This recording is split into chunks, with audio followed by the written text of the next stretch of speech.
ABM Khairul হককে কখন আদালতে তোলা হতে পারে আর এ নিয়ে বিস্তারিত কি তথ্য রয়েছে আপনার কাছে?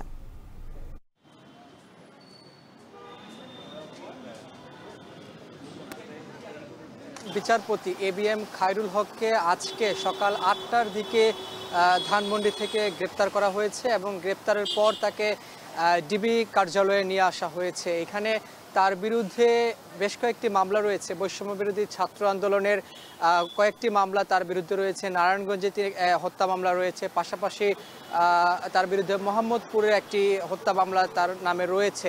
এছাড়া অবৈধভাবে জালিয়াতির মাধ্যমে রায় ঘোষণা করা সহ একাধিক কারণে তার বিরুদ্ধে শাহবাগ থানা, নারায়ণগঞ্জের ফতুল্লা থানায় মামলা রয়েছে এই সাবেক প্রধান বিচারপতির নামে।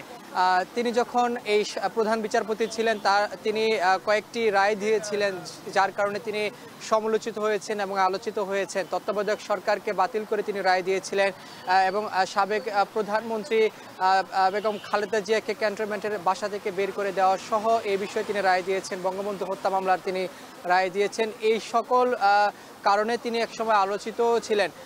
এছাড়া তার বিরুদ্ধে যে ত্রাণ তহবিলের টাকায় নিজের চিকিৎসা করানোর একটি কারণে তিনি সমালোচিত হয়েছিলেন।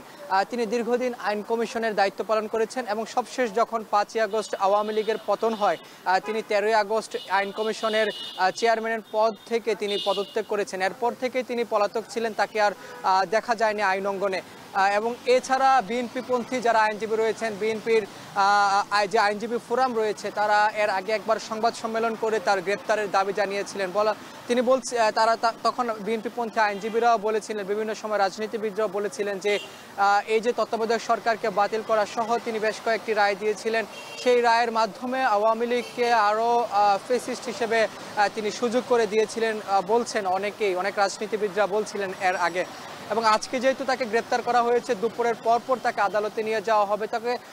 তবে তাকে কোন মামলায় আজকে প্রথম প্রাথমিকভাবে গ্রেপ্তার দেখানো হয় বা তাকে কোনো রিমান্ডে নেওয়া হবে কি হবে না, সে বিষয়টি পরবর্তীতে আমরা জানতে পারবো। তবে এখন তিনি ডিবি কার্যালয়ে আছেন, দুপুরের পরপর তাকে ঢাকার আদালতে তোলা হবে। এই ছিল আমার কাছে সবশেষ খবর।